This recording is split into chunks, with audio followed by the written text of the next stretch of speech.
صباح الخير، كيفكم؟ شو الأخبار؟ إن شاء الله تكونوا مناح. اليوم من مطبخي، فحبيت إني أعمل كيك. قلت خلاص بسوي لكم إياه، فحبيت إني أعمله هلا معكم.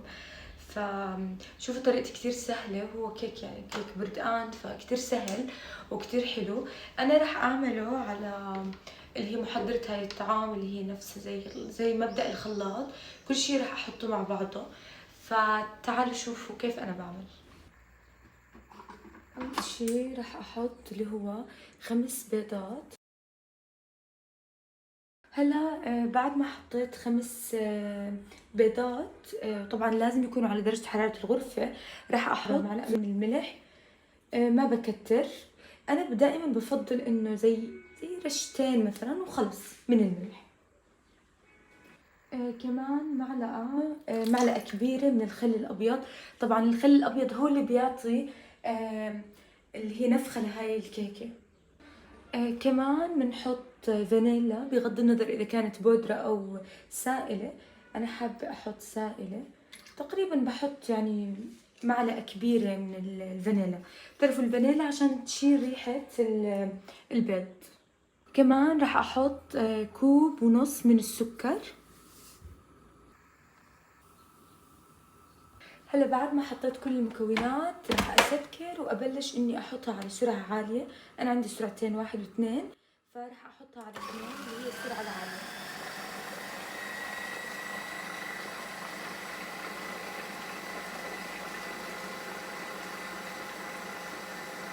بس يصير الخليط على لون أبيض، فهيك بعرف إنه هاي الإشي اللي أنا بدي إياه، وبوقف بوقف ضرب.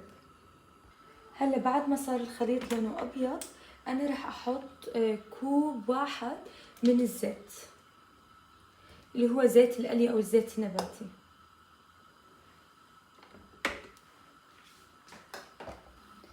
وبرجع إني أخفق كمان.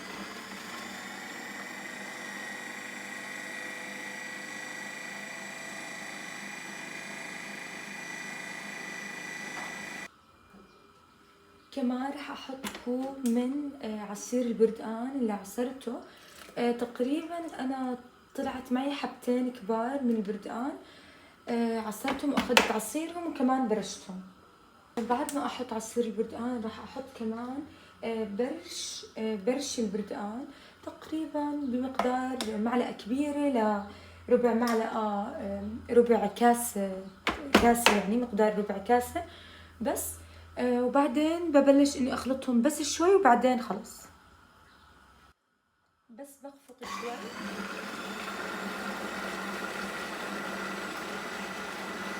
بعد ما تأكدت إنه الخليط السائل كلياته انخلطوا مع بعض، راح أبلش إني أحط الطحين.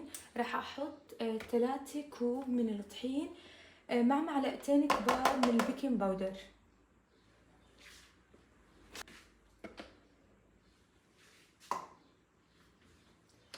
أول شي راح أخلط التنتين هدول بسرعة خفيفة، بس حتى أتأكد إنه كل شي انخلط.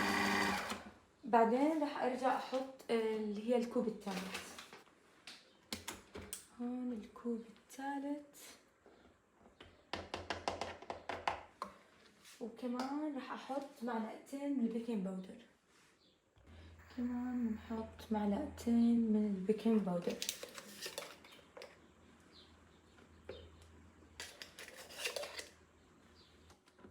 وهلا رح نبلش نخلط على السرعة الواطية شوي شوي، لحتى نتأكد إنه كل الخليط اتحرك.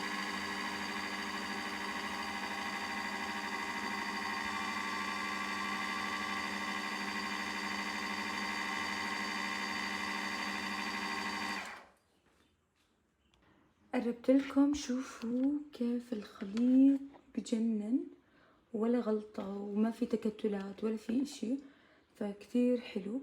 هلا رح ادهن كالعادة، يعني يا ورق زبدة احطه على قالب الكيك، او اني ادهن زبدة على قالب الكيك وخلص. وبحطها يعني بشوية طحين ارش على قالب الكيك حتى يمسك الزبدة مع الطحين، وبحطها بالفرن وهيك بكون خلص. أنا دائما بستخدم برش القوالب قالب الكيك، بستخدم هذا الرشاش اللي هو زيت نباتي بنكهة الزبدة. نفس الزبدة بس هو عبارة عن رشاش، وبصراحة كتير أسهل إنك بس بترشي وخلص، فأنا بفضل هذا بصراحة. ويعني معتمديته لكل إشي بده زبدة، وبصراحة بس يعني خاصة الكيك بحب هذا الإشي، يعني بس إنه بالرش أنا قصدي. فحلو إنكم تستخدموه يعني، وأسهل لكم. حطيت قالب الكيك بالفرن، فحطيته على درجة 180.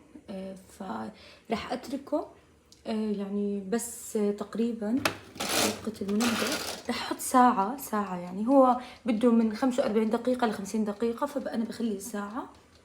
بعد نص ساعة أنا بشيك عليه، ما بفتح بس بشوف إذا هو نفخ أو ما نفخ وهيك. فبس يجهز راح أسوي لكم إياه. شوفوا الجمال، قديه حلوة وقديه مرتفعة، شوفوا كتير كتير حلوة، وأكيد طعمتها زاكية عقد ما هو شكلها حلو. هيك شكلها، بس أحطها بالصحن. طبعا هي لسه ساخنة، أنا قطعتها عشان تشوفوها. بنقدر ناكلها عادي، وبنقدر إنه بس نستناها شوي تبرد وبعدين بناكلها.